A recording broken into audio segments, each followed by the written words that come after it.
Hey there, name's Jimmy Flint-Smith, and today we're talking about roping.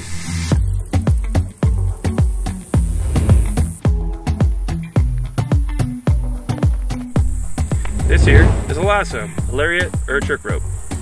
It has three main parts. The first of which, the loop. Now, this is the part that most people are going to see. It's the part that's going to be moving side to side, up and down, back and forth. But there are two other parts of the rope that you're also going to want to know about if you take this up as a hobby. There's a second loop right here. It's called the hondo, and it's your pivot point for the rope. As you can see, it's going to catch. You're going to use the momentum to open up that rope, and it's going to catch onto that loop and allow it to stay open if used properly. Without that hondo, you don't have that loop. Without that loop, you can't do any tricks. That's no fun.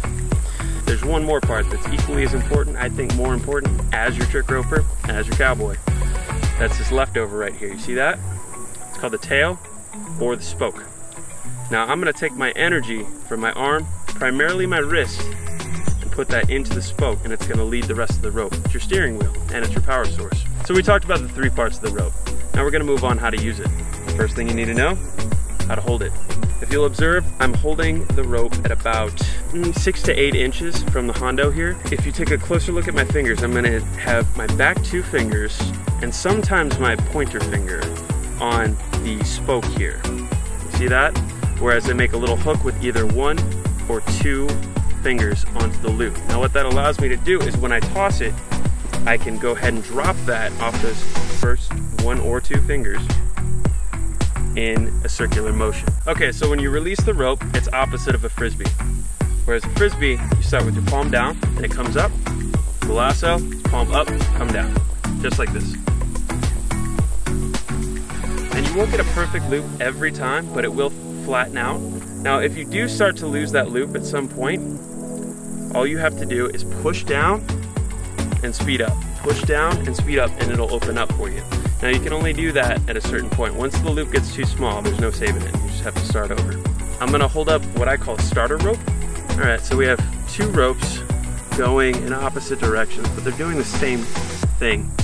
The difference that we have here though, is one has what I like to call a cheater bead on it, which allows that free range of motion for the rope. Now I'm gonna drop that so you can see what's happening with the rope that doesn't have that. See how my fingers are constantly moving? My thumb and index finger are constantly pushing the rope forward. Whereas my back fingers, if you can see that, are opening and closing constantly. Not allowing that rope to drop, but also giving it room to whirl around in your hand. If you don't do that, here's what happens. 3, 2, 1. Christmas tree lights, folks.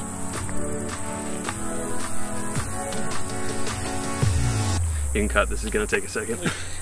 There's a very important thing that I want you to notice here, is that all of the energy going into the rope is coming from my hand and my wrist. Nothing past my wrist is doing much of anything.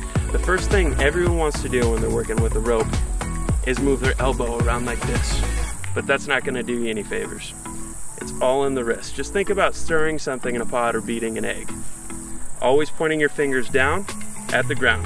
Point them where you want the rope to go. I want you to see what happens if you have a lot of extra spoke or an extra tail, because you can't just let it sit there, you can't just let it go. So we'll drop it the same way that we would with the smaller loop. Fingers are moving in right hand, back fingers are catching, releasing constantly. The tail in the left hand, and there could be a lot more to this too. I'm just want you to see in the camera here. I'm constantly moving that around, just like that. Because if you don't, that'll lead to it kinking up again. You don't want that. Well, thank you for joining us today at Buckaroo U. Today we learned the flat loop, a little bit of the basics. You like what you see? Come back and see us again. We'll work on some more.